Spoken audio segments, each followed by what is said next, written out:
तो आरा सदर अस्पताल मॉडल हॉस्पिटल का दर्जा पाया है, लेकिन आप चले जाइएगा सदर अस्पताल में तो वहाँ जनता के मूलभूत सुविधाएं भी नहीं हैं।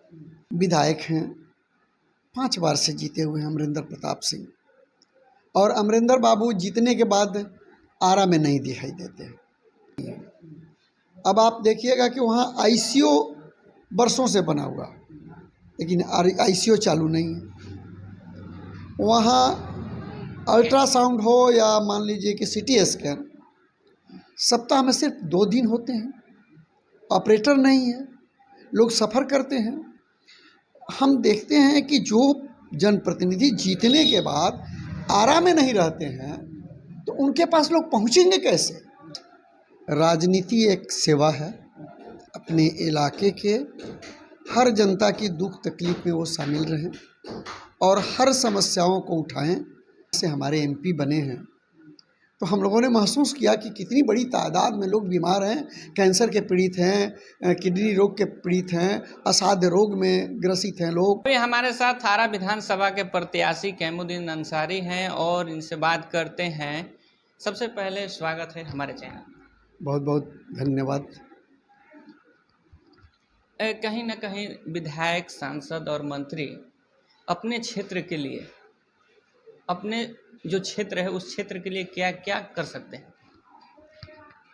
देखिए, मैंने राजनीति एक सेवा है और किसी भी जनप्रतिनिधि को, मैं नहीं कहता विधायक, मैं नहीं कहता मंत्री एमपी, बल्कि मुखिया हो या वार्ड या मेयर, जो भी हो, जो जनप्रतिनिधि हैं, जो जनता की सेवा में लगे हैं, उनका कर्तव्य है कि अपने इलाके के हर जनता की दुख तकलीफ में वो शामिल रहें और हर समस्याओं को उठाएं और उसके समाधान का प्रयास करें।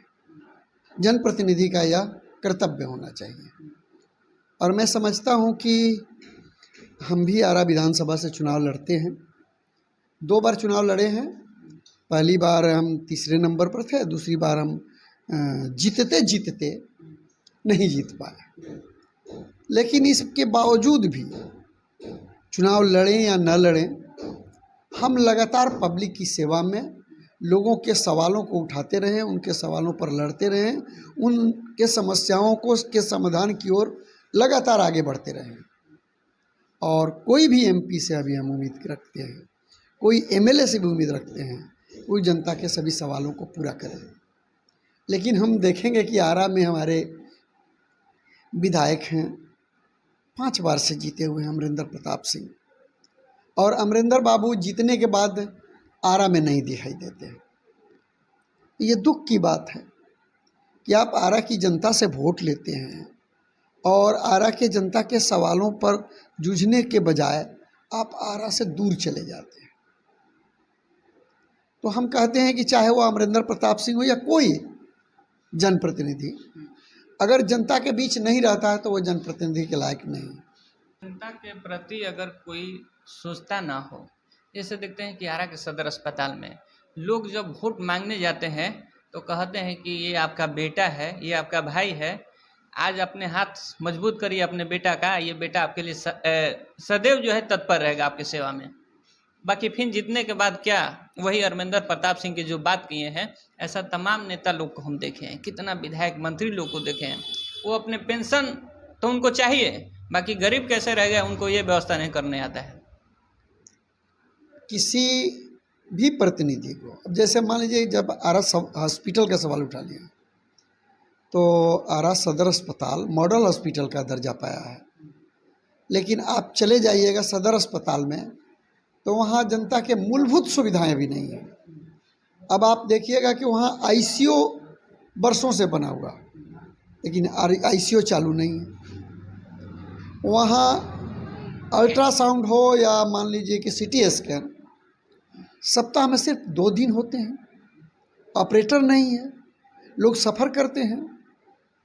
और आप जाइएगा तो वहाँ अब तो सब ऑनलाइन सिस्टम है और ऑनलाइन सिस्टम में जनता को काफ़ी कठिनाई होती है, डॉक्टर नहीं रहते हैं।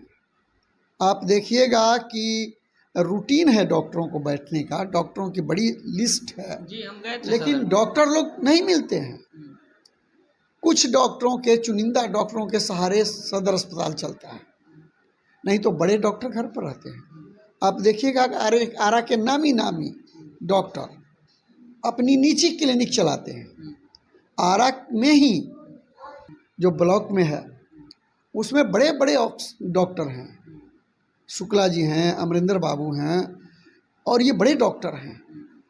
वो वहाँ ड्यूटी करते हैं, सदर अस्पताल में नहीं ड्यूटी करेंगे, इसलिए कि उन्हें ड्यूटी ही नहीं करनी है।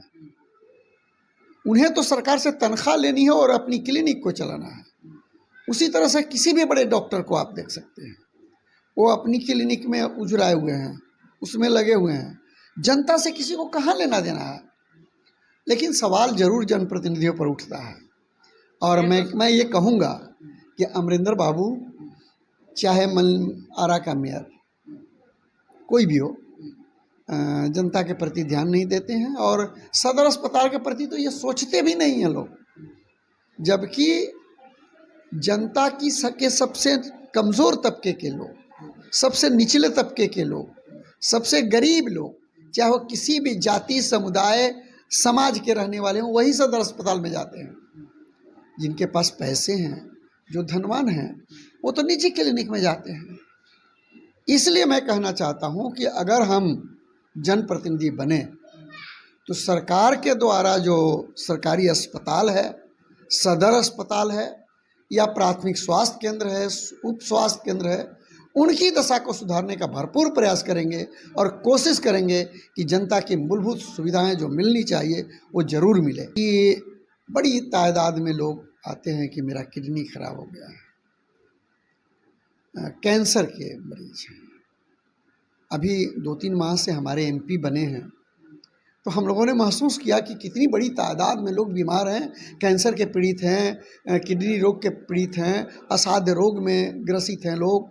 और हमारे एमपी तो लगातार लिखते हैं, सुदामा प्रसाद उनकी सेवा में तत्पर रहते हैं। हम देखते हैं कि जो जनप्रतिनिधि जीतने के बाद आरा में नहीं रहते हैं तो उनके पास लोग पहुंचेंगे कैसे? जी, इसलिए मैं कहना चाहता हूं कि कोई भी जनप्रतिनिधि हो, कोई भी एमएलए एमपी हो, उसको अपने इलाके में रहना चाहिए, अपने क्षेत्र में रहना चाहिए, ताकि जनता उनसे आसानी से मिल सके, और तभी जनता के सवालों को आप हल कर सकते हैं, उनकी दुख को सुन सकते हैं, उनकी समस्याओं का निराकरण कर सकते हैं। और हमने देखा कि सुदामा प्रसाद जब से जीते हैं, संसद सत्र के समाप्त होने के बाद लगातार अपने इलाके में रहे हैं, लेकिन हमारे पिछले एमपी महोदय नहीं दिखते थे, अमरिंदर बाबू नहीं दिखते हैं। तो मैं ये कहूँगा कि भाजपा के साथ जो लोग वोट देते हैं उनको सोचना पड़ेगा कि आप कैसे प्रतिनिधि जिताते हैं भाई, कि जो जीतने के बाद अपने इलाके में नहीं रहता हो। ऐसे जनप्रतिनिधि को हम आरा की जनता से कहेंगे कि ऐसा जनप्रतिनिधि चुनिए जो अपने क्षेत्र के प्रति जवाबदेह हो, अपने लोगों के प्रति जवाबदेह हो, जनता के प्रति जवाबदेह हो, उन्हीं को आप चुनिए।